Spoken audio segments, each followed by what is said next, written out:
Yo mga idol, kumusta? Ayan, welcome back to my YouTube channel. Ayan, kumusta kayo dyan mga idol?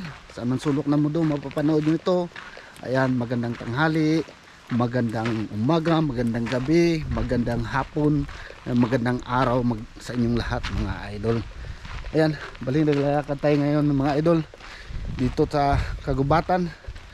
At yun, dito na ako nag-on, dito ko banda sa papasok na para baka sakali may mahagip tayo.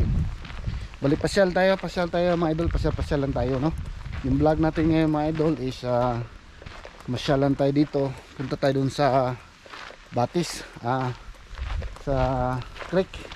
Ayan, tapos mamaya sisilip tayo dun sa sa falls, may falls doon mamaya punta natin. Pero dito muna tayo, tingnan natin dito sa sa baba kung anong makikita natin dito. Yan, bali nakapagpasyal na ako dito noon mga idol, no? Medyo matagal-tagal na rin. Ayun, meron tayong chance na napadaan sa area na to, kaya sumaglit na rin ako, no? Para pasyalan mga idol, kasi nature lover talaga ako mga idol. Gusto ko maglakad-lakad sa mga ganyan, mga bukid, ganon. At saka alam mo yun, related doon sa trabaho ko dati na mamasyal ako sa Kagubatan. Ayan, ayun, ito, ayan yung tubig mga idol. Ayan, yun yung tubig. Ayan, baba tayo dyan mga idol, puntahan tayo dyan maya, ha. Ayan, so silip ko muna sa inyo itong mga halaman dito, kasi wala na pala, paubos na yung bunga. Ayan, may bunga konti, malilit yung bunga. Meron tanim sa bahay ganito mga idol, tubo doon sa bahay, kasi wild naman talaga ito. Ilan dito paubos na, saka maliliit yung bunga. Ayan, yan ang bunga nya. Yung tawag dyan sa mga idol, wild na to, prutas na ito ay huckleberry. Ayan, kuha tayo konti, ayan, para makita nyo na legit talaga yan na berries. Ayan,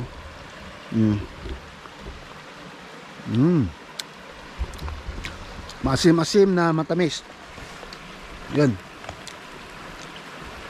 alright, dito na tayo sa tubig. Yan, masyado nang mababa yung tubig.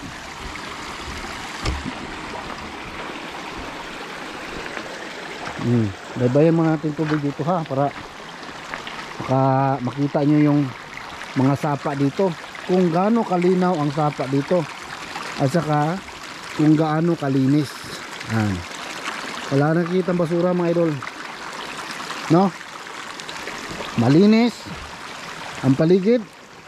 Kung may makita ka dyan, mga dahon, mga sanga, mga inanod ng baha, pero wala kang makita mga basura, kahit doon, nakatambak yun doon, wala makita basura. At makikita mo yung tubig mga idol, na sobrang linaw yung tubig. Ayan, sarap inumin. Yan, sobrang linaw.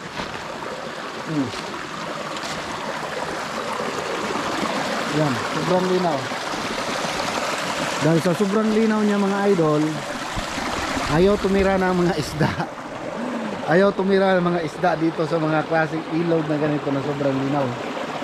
Kasi makikita sila, madali silang huntingin ng mga predator, ng mga hayop, no? Madali silang huntingin ng mga coyote, bear, iba't ibang hayop na gusto kumain ng isda, lalo na yung tao. Ayan, so ayaw nilang tumira ng ganito kalinaw at ganito kalinis na tubig, no? Yung mga isda, kasi madali silang mahuhuli, madali silang makukuha.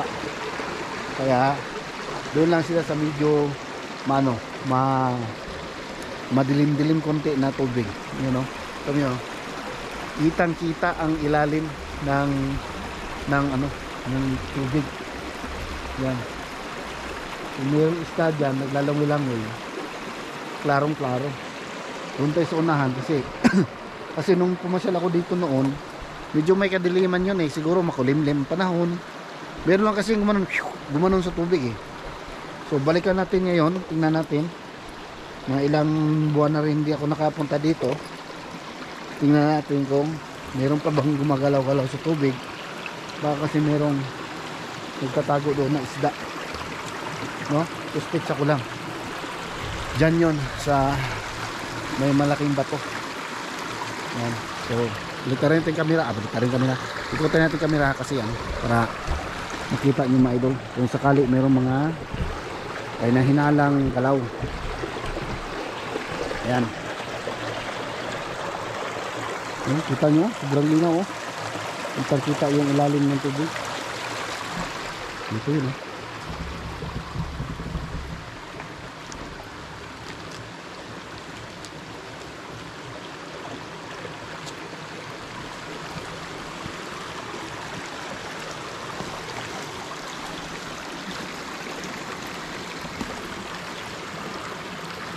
Ito may kumalaw doon eh. Ewan ko lang kung isda yun o palaka o yan. Wala. So hanggang dito kita nyo sobrang linaw ng tubig. Mga ganitong sapa sa Pinas maganda mag-adventure ng mga mamamana ka ng mga hito, dalag.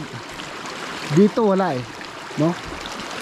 Wala ditong hito at dalag, nandun sa mga lawa. Ang hito at dalag ay nandun sa mga lawa. Ayan. Dahil dito kitang kita naman talaga sila kung lalangoy dyan. Ayan.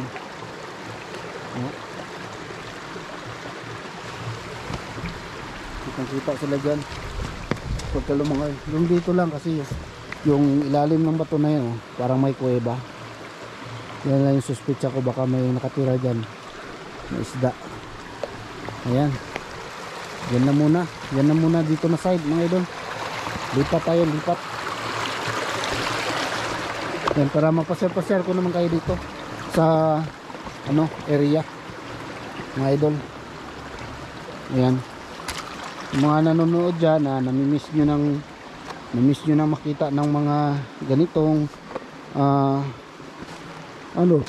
views na pagubatan, tapos may mga tubig na ganyan. Ayan. Oh. Yan o. Ikot natin ha.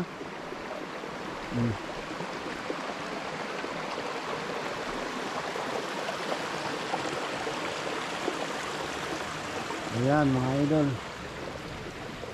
Yan. Kung yung pinasisyonan ko ngayon, ito yung tinatawag sa amin na sa military term na killing zone. Killing zone ito. Itong kinatatuyuan ko. Military term yan sa amin. Killing zone. Bakit? Kung may kalaban dyan sa taas, doon hanggang doon. Kung may kalaban dyan, o dyan bandang taas na yan, doon. Nandito ako sa mababa. Ayan. So, tad-tad ako ng bala. Yan yung tinatawag sa amin na killing zone.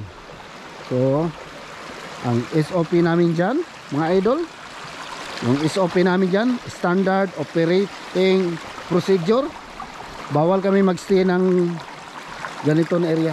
Bawal kami magstay ng matagal. Kung gusto namin magstay ng matagal dito, maglaba, maligo, kailangan doon sa mga mataas na yan, meron kaming nakalagay na gwardya. Nilalagyan ng gwardya yan dyan. May gwardya doon, may gwardya dito, gwardya dyan, gwardya dyan, at doon, para secure ang aming ligo o maglaba, mag-inom ng tubig. Kung anong ginagawa namin dyan dito sa baba. So well, anyway, akyat na tayo mga idol. Baybayin natin yung trail dito. Ayan. Ayun yung sinabi ko kanina na mga nakatambak na kahoy, inanod ng baha, pero wala kayo nakikita ang basura. Ganon kalinis dito mga idol. Yung sapa nila, yung sapa, yung ilog. Yan, ito na tayo sa trail. Yan, para makita nyo na nasa taas tayo. Kasi pakyat na tayo. Pakyat na tayo yung bundok mga idol.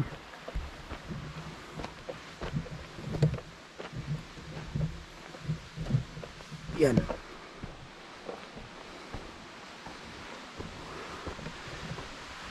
Ba, hinihingal na ako.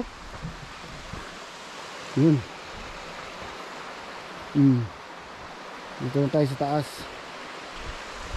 Punta tayo dun banda para makita nyo yung ano, sinasabi ko na mayroong talon or falls. Yan, dito tayo mga idol. May mga pupunta ng mga tao din dito, pumapasyal din. Grabing lalim mo. Dito tayo, baybayin natin yung Reds line. Tawag sa dyan Reds line. Yan mga idol.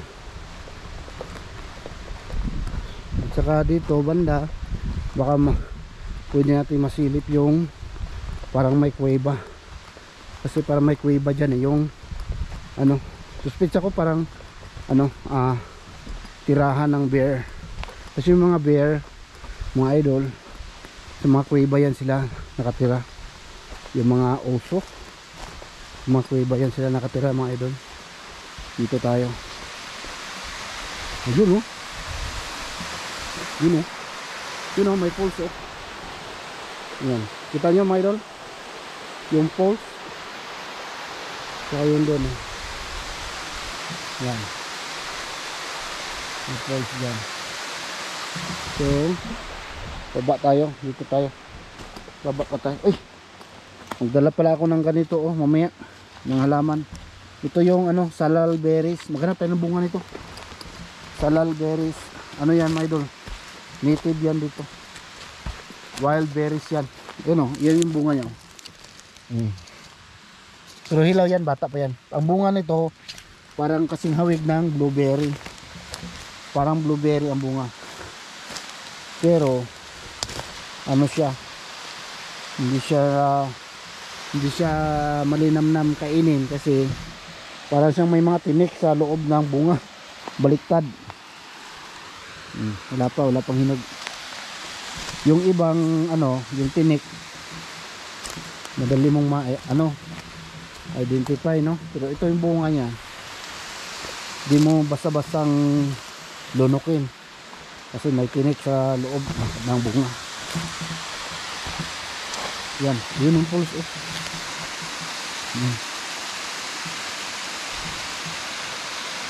Ito tayo.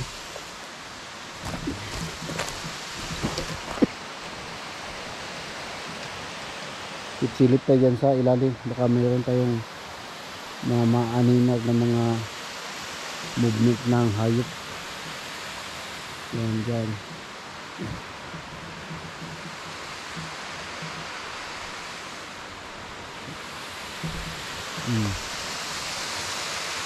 Yan.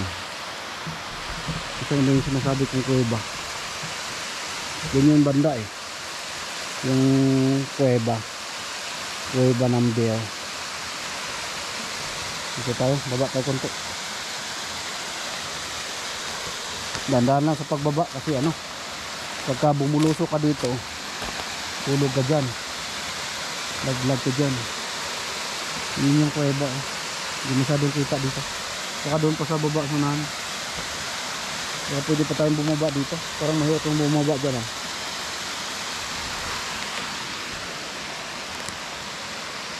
Dito siguro yun oh, ba ano, gilid. Ganun. So hanggang dito lang muna tayo. Hindi na tayo masyadong bababa dyan, kasi baka mahulog na tayo dyan sa bangin. So sobrang ano natin, punta-punta dyan. Ayan. Silipin tayo dito. Kasi pagka nandito na tayo, parang corner ito, wala na tayong magagawa kundi tatalon tayo dyan kung merong ano dito nakaabang sa atin na malaking hayop. Ayan, dyan lang tayo, dito banda, para makita nyo yung falls. Ayan o, yun yung falls mga idol. Oh, ang ganda pagmasdan. Sarap siguro na gano'n dyan, nakahiga, ligo. Ayan, karugtong yan doon, yung doon na ilog, yung pinuntahan natin una mga idol. Ayan, ayan o. Ganda ng tanawin mga idol. Ayan. Ganda ng ambience, kumbaga. Ayan. Wow. Ayan mga idol. Nakarating din tayo dito sa ating destinasyon sa loob ng kagubatan. Ayan. Ayan, na-miss ko to mga idol. Totoo. Yung mga ganito na mga lakad-lakad na pupunta sa loob ng liblib na lugar, mga kagubatan. Yan o, kita nyo naman yung ating view mga idol. Oh, yan yung view natin. Yan, ito bundok to sa taas. Yan, akyat tayo ulit dyan niya. Yan yung daanan eh. Wala tayong ibang daanan kundi umakyat ulit ng bundok para makalabas tayo.